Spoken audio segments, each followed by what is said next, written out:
Good evening, church. Who is here this morning? Some of you. Who doesn't normally come to the evening service, but you're here because of the topic? A few of you. Okay. Well, I hope I don't disappoint. It's a tough topic, as you can imagine. This is not an easy topic, and I wanted to start by introducing a little bit of background as to why I speak on this. Probably 6 years ago, I had a very close family member, somebody very near and dear to me, come to me and ask me and my children to address an 8-year-old child with a new gender identity. And I wasn't comfortable doing that, but I didn't know how to respond. I didn't know what to say. I couldn't really back up my views on this topic. Now, they were very well educated. A parent doesn't make a decision like this for their child without having seen all the experts and making a lot of research, put a lot of research into this. So they were prepared and I wasn't. So I find myself having to go away and do a lot of research. And the more research I did, the more that I studied this, the more I realized this is something the church really needs to wrestle with. This is something we need to be educated on. And I felt God called me to step forward and do this. And that's why I'm doing this tonight. And I want to give you that background really just to give you just a sense that the reason why I'm doing this isn't just because I'm just wanting to be hard on transgender people. This issue is real to me.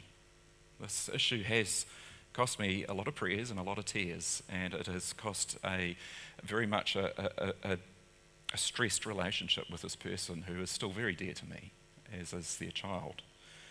So, with that said, I want to start with a concept that is so important to this whole discussion that I'm going to start with it and I'm going to finish with it at the end. And that is this, that there is a difference between a person who is struggling with gender identity, workmate, a classmate, a family member, and the ideas around transgender ideology. We can love the person while still speaking against the ideology if that ideology is false. Because here's the truth, all people are valuable and equally important to God, but not all ideas are valuable and equally true. First requires nothing but love, grace, compassion, and seeking to understand somebody's journey, and actually really genuinely seeking to understand them and their pain and their struggle. And the other requires robust discussion, debate, and wrestling with ideas, and the consequences of those ideas. Now, these two things are different, and we need to treat them as different. Jesus did that, and so must we. So as I give this talk and I dismantle some of the ideas behind transgender ideology, I really want you to know my heart is very much for these people, and that the love I have for this family member of mine is never in question.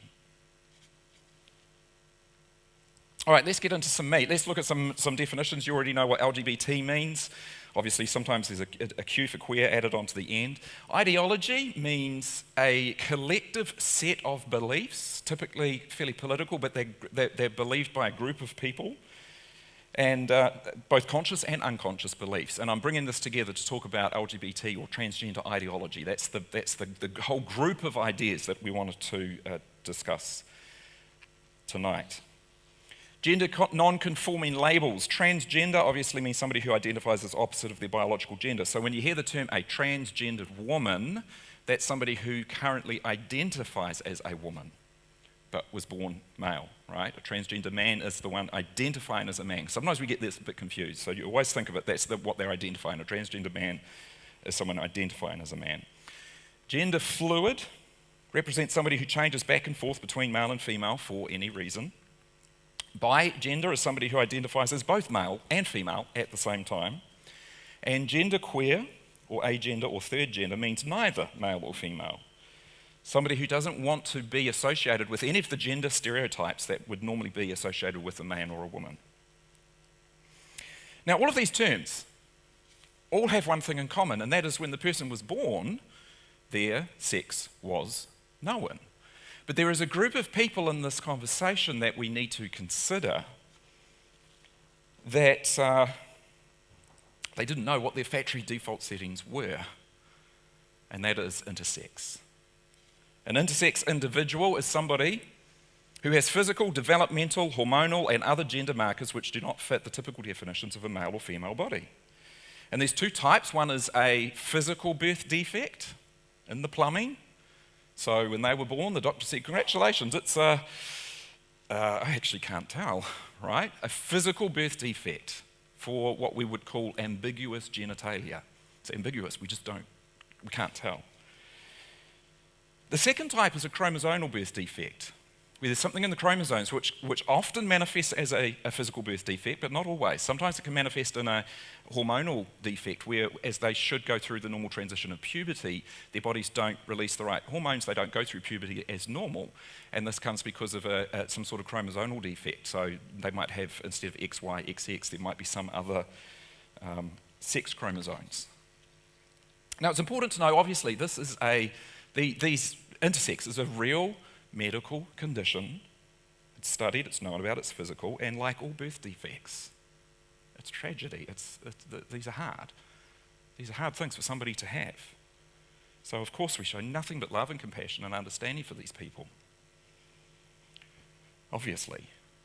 No, how common is it? There's the most common birth defects. There's many, many more before we get down to intersex. Really depends on how it's defined.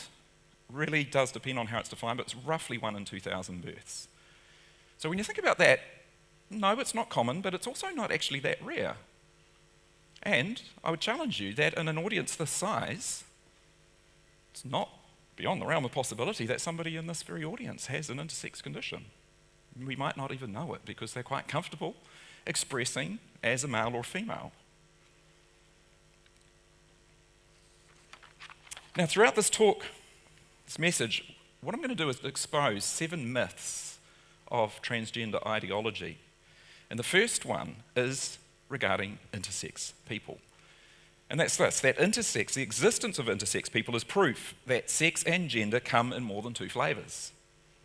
So you might hear the term non-binary, meaning it's not just binary, not just 2, there's more than 2 genders.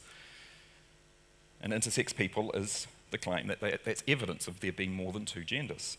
Now, many within the LGBT community want people who struggle with and have an intersex condition to be a part of their community. And so you'll see LGBT become LGBTI or QI, the I, of course, being for intersex.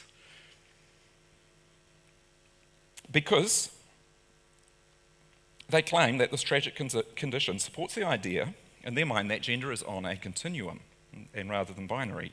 Also, that intersex people have a legitimate reason for seeking gender reassignment surgery, or at least sex organ reconstruction surgery. A genuine reason for seeking surgery, and a genuine reason for being gender non-conforming, especially if their hormones haven't actually caused their bodies to go through puberty, and then therefore they don't have secondary sex characteristics.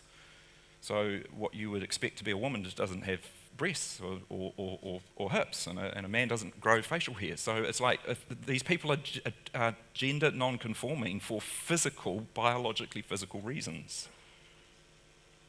But when you do the research, you discover that many intersex people, many, not all, but many, actually don't want to be a part of the LGBT community. They're saying, we're not automatically a part of this community. And so stop using our condition to support a cause that I don't actually identify with. Here's why intersex is not evidence of more than 2 genders. Firstly, most intersex people are still either male or female. They might carry a birth deformity, but their chromosomes and their hormones are still perfectly normal as a man or a woman in the way that they express. It's a birth defect, that's it.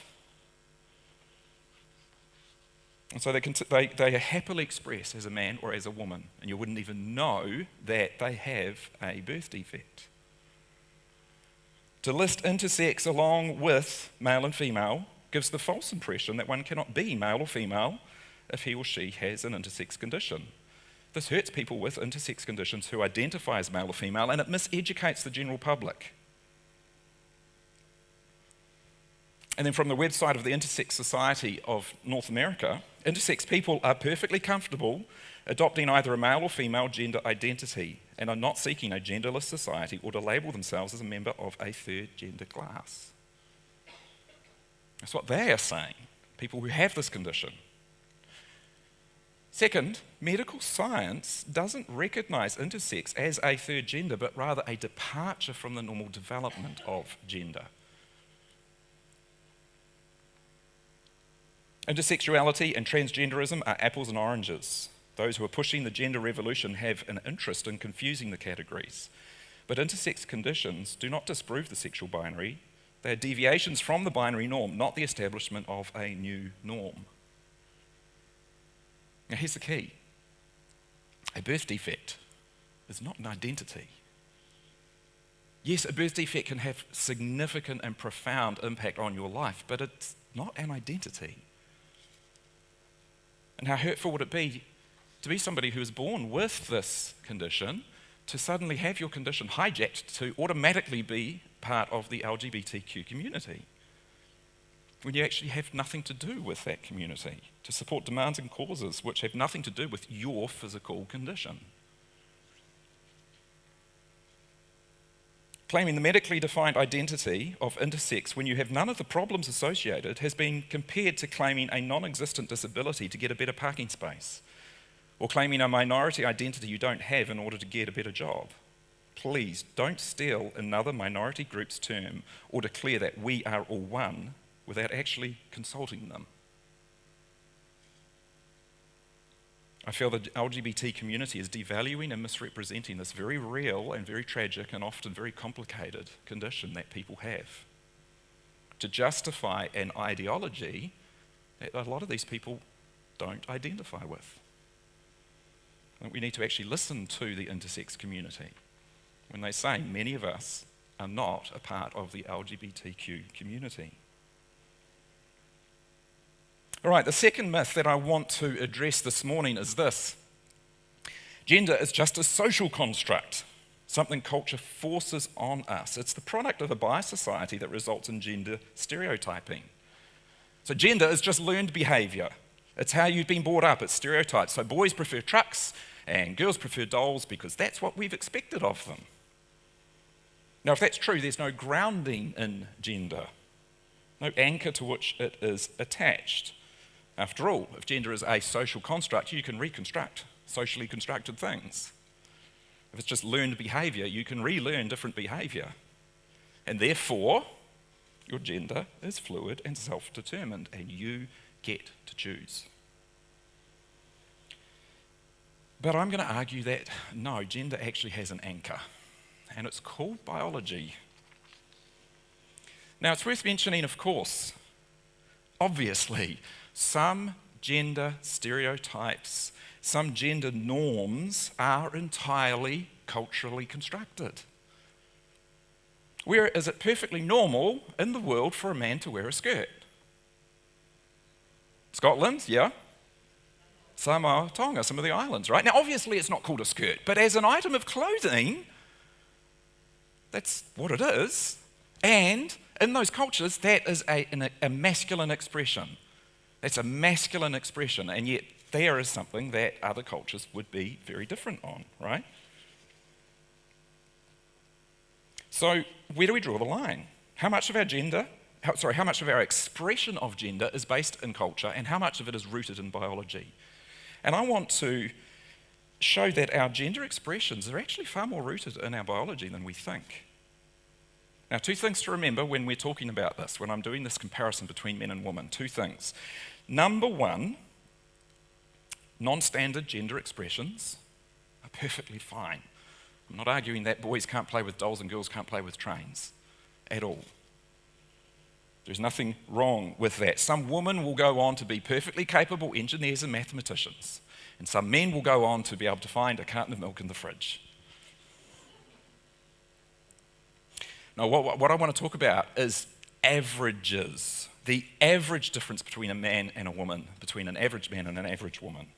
I'm not saying all women fit into a female box and all men fit into a male box, and that there are no exceptions to the rule.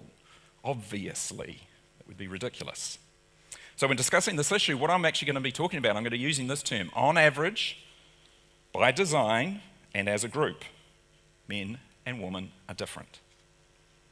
So, for example, on average, by design, and as a group, men are taller than women. Doesn't mean that you can't find a woman who's taller than a man, but on average, by design, and as a group, men are about 150 mils taller than women.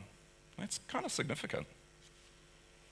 So it's a mistake to pull out an example of somebody with a non-gender conforming trait and point to that as to justify the claim that gender differences don't matter and men and women are completely interchangeable.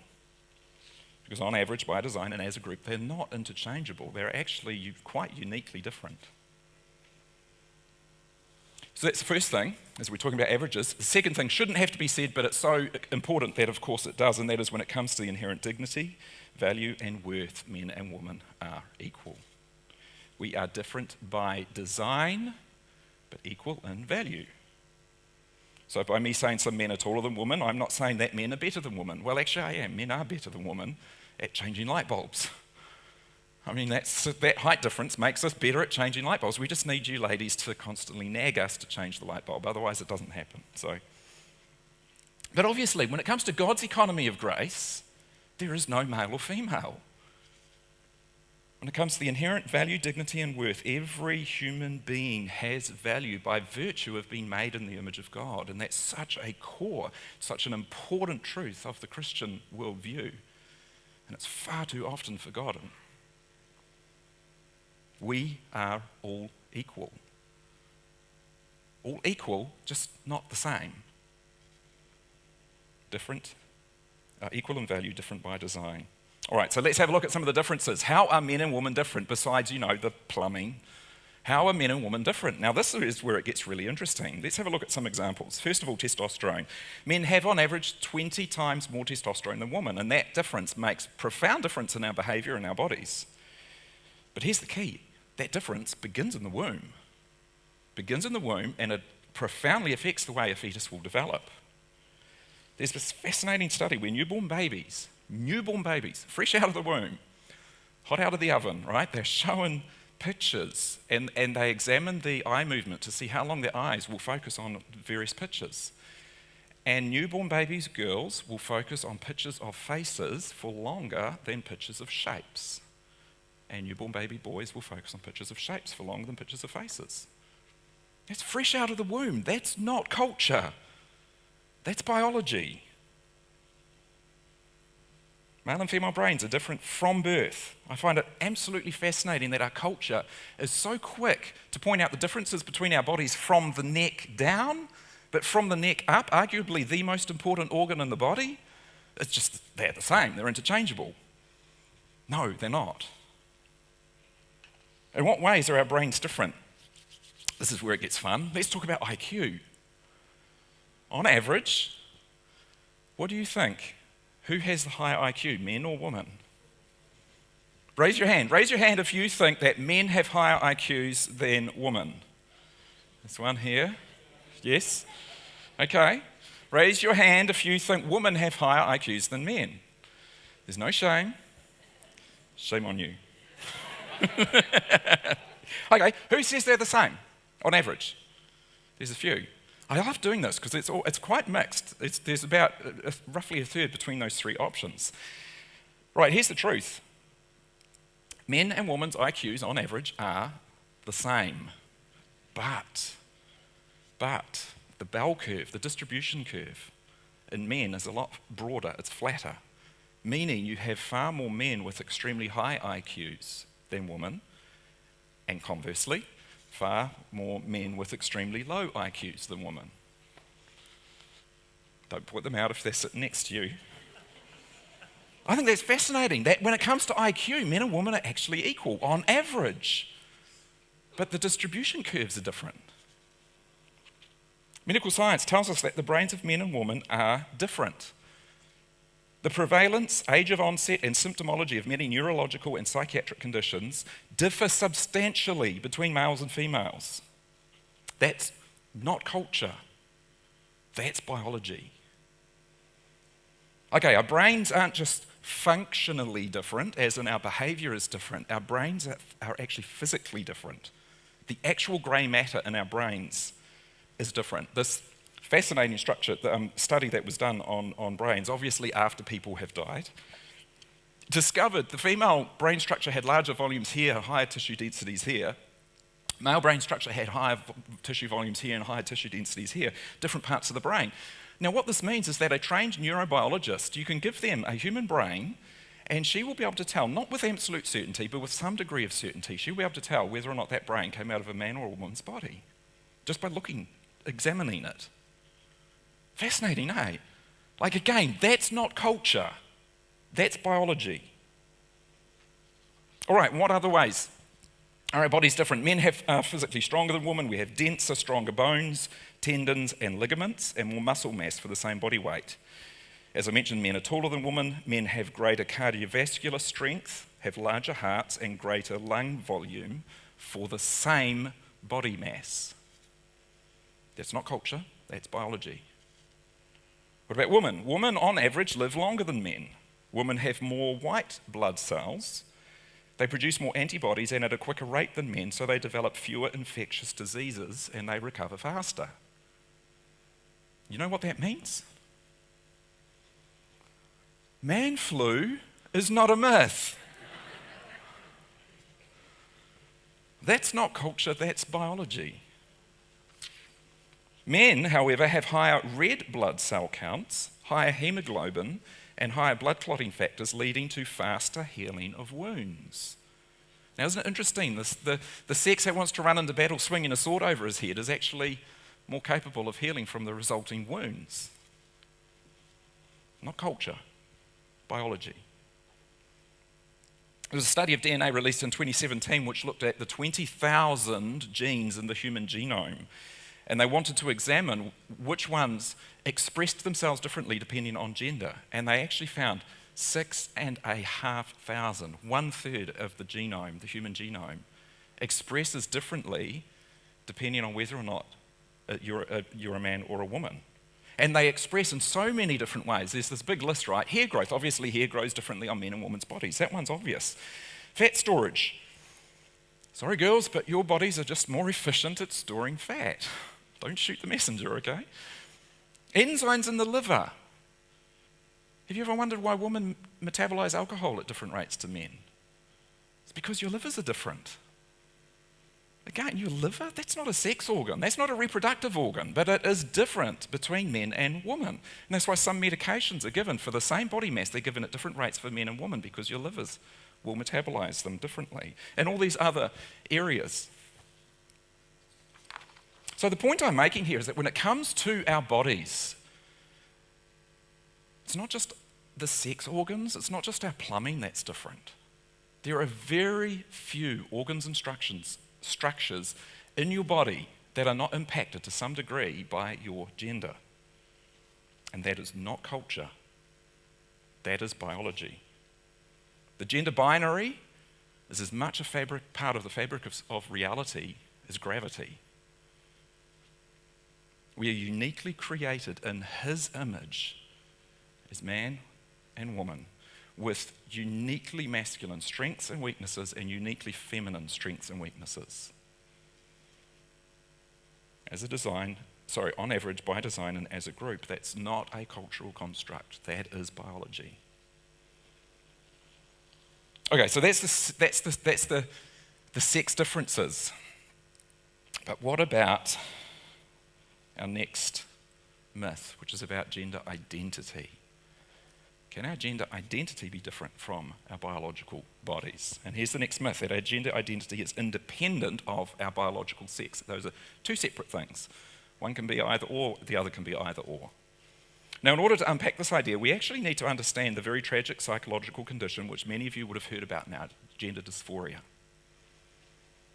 It's a medical term used to describe a mismatch between somebody's psychological understanding of who they are and their biological reality. It used to be called gender identity disorder, but then they wanted to change it to gender dysphoria because they didn't want the word disorder to be put in there because it came with a stigma. So they changed the name. And this is the whole core of the transgender issue, is this disconnect between how you see yourself and how you are in your physical self. Now, it's so important that you understand this condition is very real, it is very traumatic, and in most cases, it is not a choice. The distress of feeling that you are a man stuck inside a woman's body or vice versa, it has a profound effect on somebody, and we cannot appreciate just how traumatic this is for people who struggle with this. It is deep and it's serious. And it's one of the reasons why the suicide rate is so high, because it really is hard to deal with. And just like birth defects, we live in a fallen world, and our bodies don't always develop as they should. And we live in a fallen world, and our minds don't always develop as they should. And so, of course, we need to show love and compassion for those who suffer with this.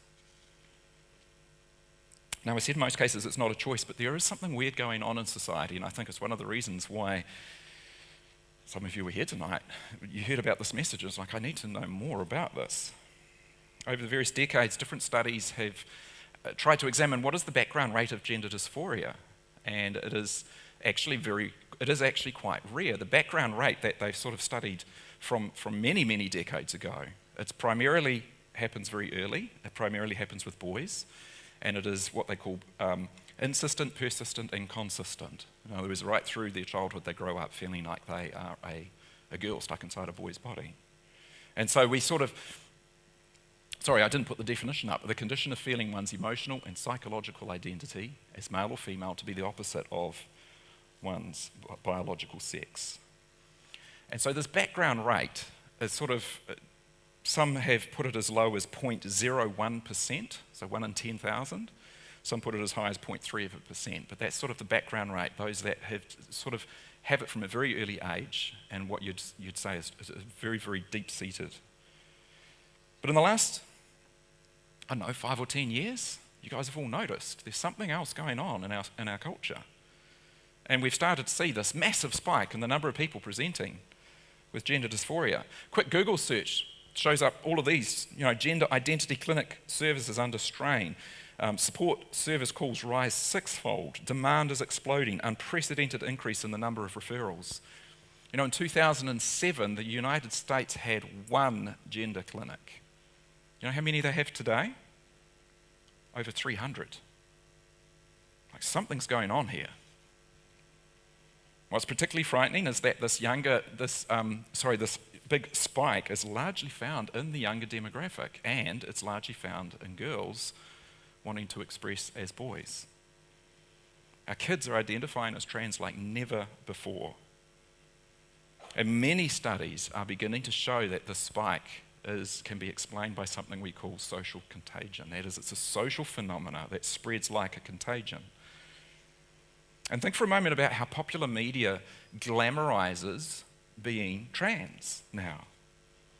Transgender people are held up as heroes. They're heroic for coming out and being their authentic selves. And what happens when troubled kids who have no real purpose, no grounding or cultural, real deep sense of cultural identity, they feel insignificant, unloved. Many, not all, but many come from very troubled backgrounds with emotional, physical, and psychological, sometimes sexual abuse. And then you throw those very troubled young people into a culture that is constantly screaming that this is what you do to get noticed. This makes you different. This sets you apart. This makes you a hero.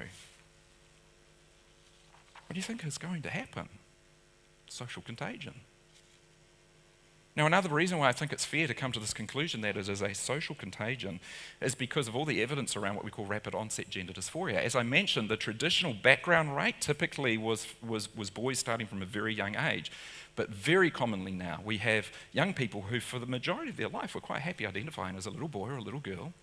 And then very rapidly, just when they're going through those real awkward, troubled teen years, they suddenly have this very rapid onset of these gender dysphoric feelings. And then they're encouraged to chase after them and affirm them and embrace them and transition. And tragically, there are so many stories of parents who look at their child's YouTube viewing history and they've been watching hundreds upon hundreds of hours of ideologically charged propaganda telling them this is how you will get noticed. If you have even the slightest confusion, you need to embrace this or you will never be happy. There's a recent study. for parents of rapid onset gender dysphoric youth, and some of the results were quite shocking. 83% were females wanting to become males. Significantly more girls doing this. 62% were diagnosed with at least one other mental health disorder. So a majority of these kids have got other mental health problems. 37%, this is significant, 37%, over a third, were mixing in friend groups where more than half of their friends were also identifying as transgender. That's what social contagion does. The study also identified cases of reverse bullying. Reverse bullying manifests in two ways. Number one, when socially awkward kids come out as trans, then suddenly they become untouchable. No one's going to bully a trans kid, not in today's woke environment.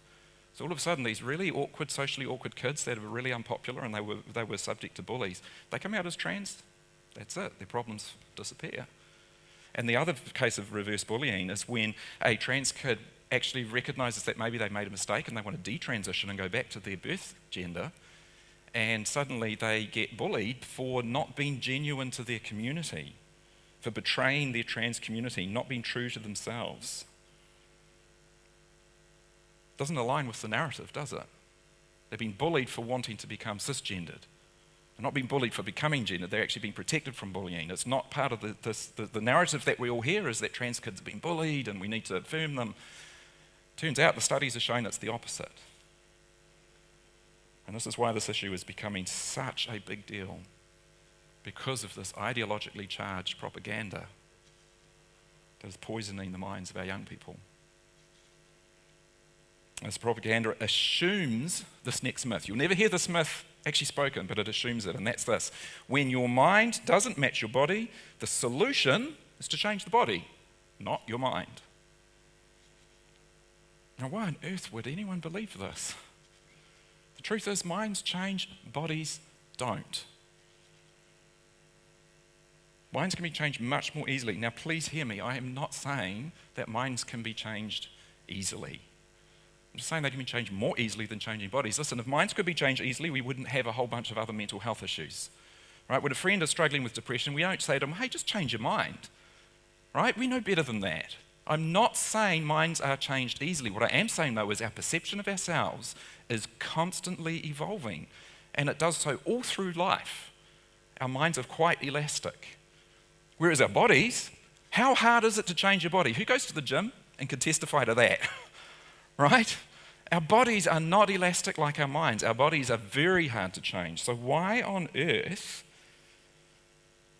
when there is that disconnect between the way you view yourself and the way your body is, why would the solution be to change the body to bring it into alignment with the mind through surgery or hormones, rather than try, at least attempt to try to change the mind to bring it into alignment with the body?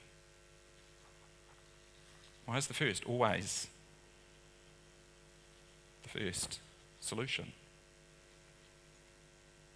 I want you to consider for a moment anorexia, psychological eating disorder defined by an extremely low body weight, an illogical fear of weight gain, and here's the key, a distorted perception of self-image and body. Gender dysphoria is like anorexia. There's a mismatch there. This poor woman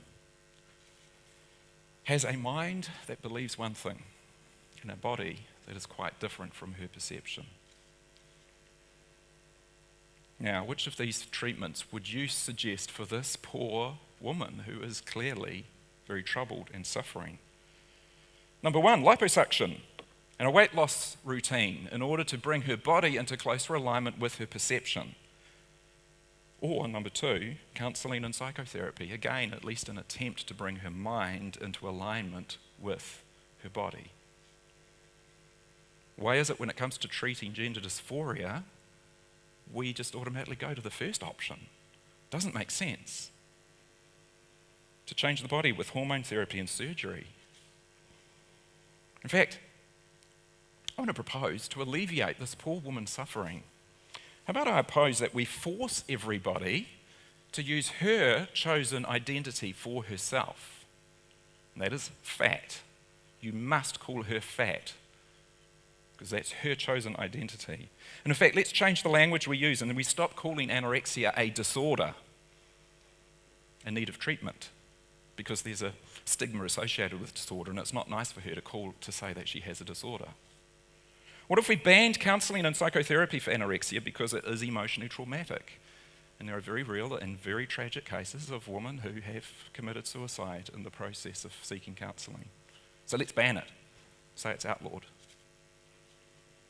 Why can't we just accept her right to identify any way she chooses? It's her body. Why would you impose your truth on her? Now that's not a rhetorical question. I want to hear some answers. Why would you impose your truth on her? Let me hear it. Yeah. Say again. It's a general truth, not our truth. Yeah. Okay. There's something I'm wanting to hear. Let's hear some more answers. Yeah. One's life-threatening. Yep. Although, yes, we'll come back to that. There's a concept here. There's a concept I want you to touch on. Why would you force your truth on her? Yeah. To save her life. I want to go deeper than that. It's a short word. Love. Who said it? Love. That's why we don't call her fat. That's why we don't affirm her reality over the reality. That's why we call it a disorder in need of treatment, because we love her. Because we love her.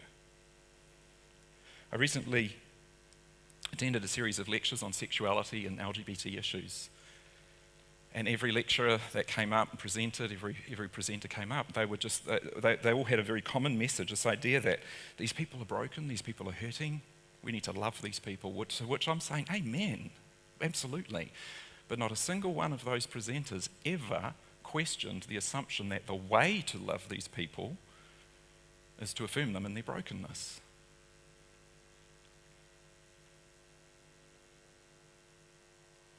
I'm sorry, but that's not love. Love is to tell this poor woman that she's mistaken in her belief. Listen, gender dysphoria is a really horrible, horrible thing to struggle with. It really is truly traumatic, and we have to show love and patience and compassion. Patience, a lot of patience, because these things can go on. For some people, they're going to go on for the rest of their lives. But 1 Corinthians 13 says, love rejoices in the truth.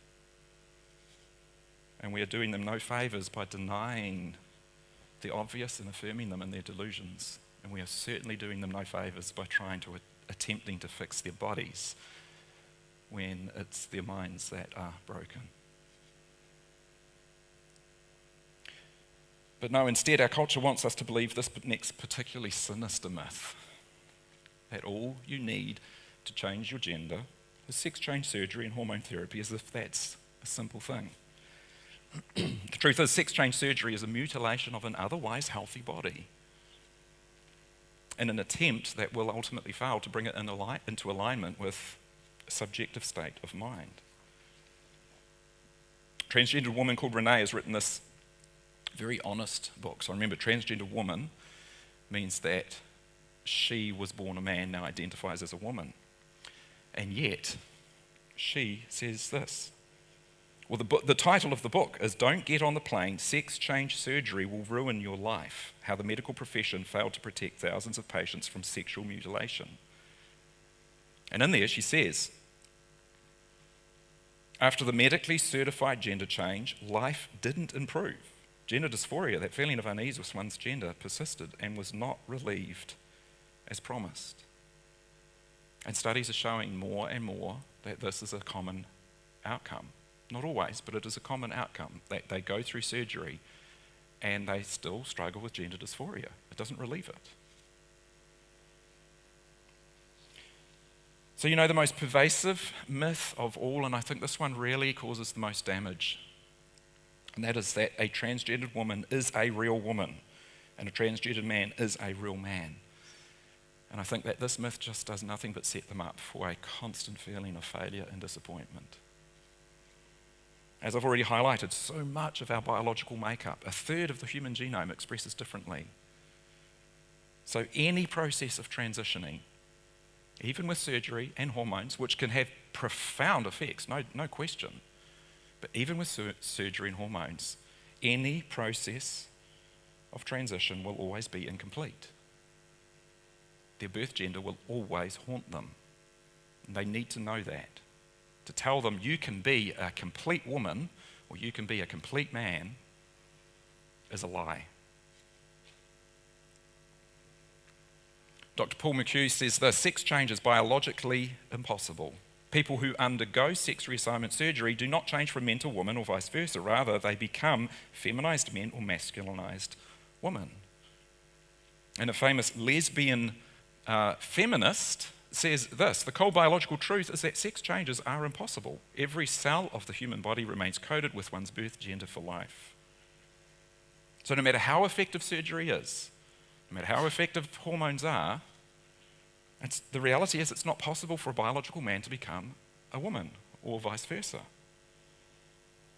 And the result is the man who attempts to live his life this way will forever be aware of the incompleteness of his transition, and he will always have that sense of disappointment. Koreana Khan, a 40-year-old transgendered woman, again, born a man, now identifies as a transgendered woman, says this: I think it's very damaging, the woman we see in our lives. That's the standard we're trying to match, and that's just not possible. There is always going to be dissonance. That means a disconnect, because we're not women and never can be. She is being brutally honest here. And more transgender people need to know their transition will never be complete. And for our culture to tell these poor people that sinister lie that they can have a complete transition and they can be happy is really setting them up for a constant feeling of failure and disappointment.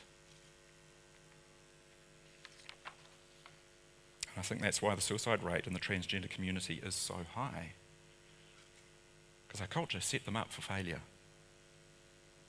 Their transition was always incomplete, and their gender will haunt them, their birth gender will haunt them. And unfortunately, many of them learn this the hard way. And there's two words or two terms that you will not hear in our culture today: transition regret and detransition. These need to be talked about, because there is a lot of them who have this. Different studies show different rates, but it's at least a fifth, 20%, will attempt to detransition when they realise that they don't find the happiness they were looking for. And there's plenty of stories at a website called sexchangeregret.com. Of course, there's many video testimonials on YouTube. They used to be quite hard to find because YouTube was burying them, but there's so many of them now that you're actually starting to find them again. So here's two of them. I disassociated from, this is a transcript from this video on YouTube, I disassociated from my female body, and the longer I chased that disassociation, the more I asked people to call me by special pronouns, the more I tried to change my body, the more I ensconced myself in a community that would affirm my trans identity, the worse I felt. So when I realized I'm miserable doing this, and I'm not the only miserable person around there, maybe I should try a different way of relating to these feelings. And I felt better. And this one: I'm a real live 22-year-old woman with a scarred chest and a broken voice and a 5 o'clock shadow because I couldn't face the idea of growing up to be a woman. And there are lots and lots of these sorts of testimonies, and they cannot be ignored. They must be heard. And this brings us to the most tragic aspect of this whole conversation, and that is the suicide rate. Staggering 41% report attempting suicide. That's 25 times higher than the background rate of the general population. 25 times higher. That statistic's not a myth. This is a reality for those in the transgender community. But it's always attached to our final myth, It's always attached to this, that the high suicide rate is solely due to discrimination and lack of acceptance of a person's chosen gender. Now, in addressing this myth, I am not saying that unwanted discrimination, ridicule, bullying, persecution, that it doesn't happen for these people. It does, and we need to own that, and we need to fight against it, because it's never okay. Bullying is never okay. But I'm also not saying that when that happens, when bullying happens for these people, that it doesn't contribute to a higher level of suicide risk. Because, of course, it would, to some degree. But what I'm saying is that these are clearly not the idea of not being accepted by others as the main reason for this high suicide rate is clearly not the main reason. There's something else going on here. Now, why do I say this?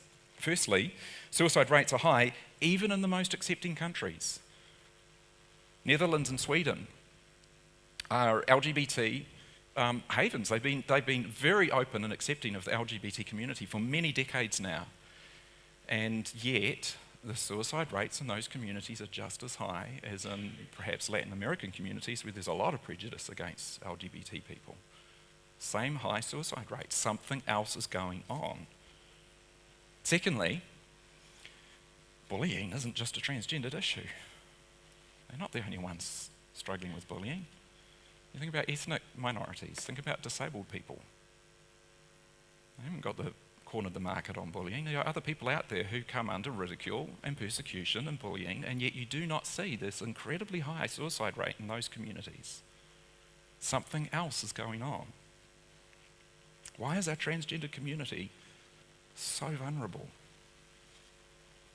In fact, the only comparable rates of suicide that we know of, and it was very hard to measure, but from what we understand, it was the Jewish communities that were in the Polish ghettos in the latter parts of World War II. And these are communities of people who were being locked into these ghettos. They weren't allowed out. They could be dragged into the street and murdered and raped and beaten. And they knew at that latter part of the war, they knew that if they were carted off into a train, a cattle car, that they were going off to their death. In those communities, you see this incredibly high suicide rate. Are we really to believe that our transgendered friends are under that much persecution? No, something else is going on. 20% have regret, 41% attempt suicide, 90% have a significant form of psychopathology, 61% have other psychiatric disorders and illnesses, 50% have depressive symptoms, 40% show symptoms of anxiety. Our transgendered friends are truly miserable. The reason why the suicide rate is so high is because transgender ideology is false. And our culture has set them up for failure.